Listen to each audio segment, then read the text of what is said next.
За тэгэхээр үг улсын хурлын хуралдааны дэгийн тухай хуульд оруулж байгаа өөрчлөлтийг зарчмын хувьд ерөнхийдөө дэмжиж байгаа.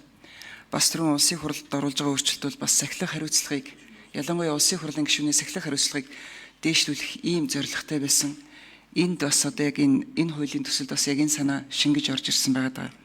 Тэгэхээр сая одоо ёс зүйн дэд хорооны тухай ялангуяа одоо 26 онд ёс зүйн дэд хороонд 50 гаруй тонны өргөдөл ирээд одоо хилцэгдэж шийдэгдсэн эсэх нь эргэлзээтэй энэ дэд хороо ажиллаж гэнэ үгүй юу гэсэн ийм зүйлүүд яригдж байгаа учраас энэ ажлыг хариуцж байгаа хүний хувьд бас бодиттой тодорхой мэдээлэх үүрэгтэй гэж бодож байна. Тэгэхээр 7 одоо хүнтэй холбоотой өргөдөл ирсэн. За улсын хурлын одоо 5 гишүүнтэй холбоотой өргөдөл ирсэн байгаа. За 5 гишүүний одоо 3-ийнх нь асуудлыг бол ёс зүйн дэд хорооны гишүүдэд хуваарлаж өргөдлийг шалгаж асуудлыг бид нар шийдсэн байна.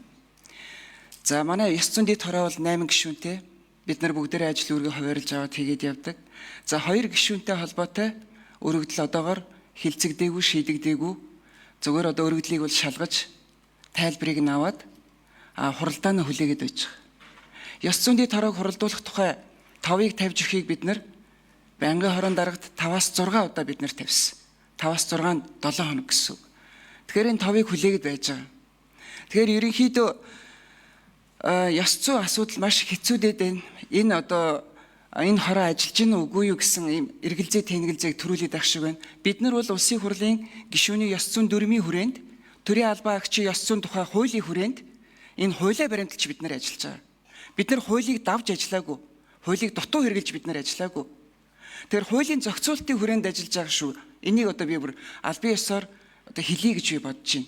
Тэгэхээр энэ хуульд бол одоо орж ирж байгаа хуулиуд дээр бол ерөнхийдөө сахилах хариуцлагыг бид нар хуулийн хүрээнд сайжруулъя гэж байна. Тэгэхээр ёс зүйн дүрм, төрийн албан агчийн ёс зүйн тухай хууль энэ бүх юмтай бол магадгүй одоо орж ирж байгаа зарим нэг зохицуултууд давхцаж гин үү гэсэн бас ийм надад одоо ийм сэтгэл төрж байна. Тэгэхээр одоо энэ хуулийн хилцүүлгийн явцад бид нар энэ давхардлуудыг, хийдлүүдийг арилгах тухай дээр зарчмын саналуудыг гаргаад явна. за баярлалаа. Хэрлэн гишүүн хуулийн үзэл баримтлалыг дэмжиж өгөлөө гэж ойлголоо тийм ээ. За тэгж тооцлоо.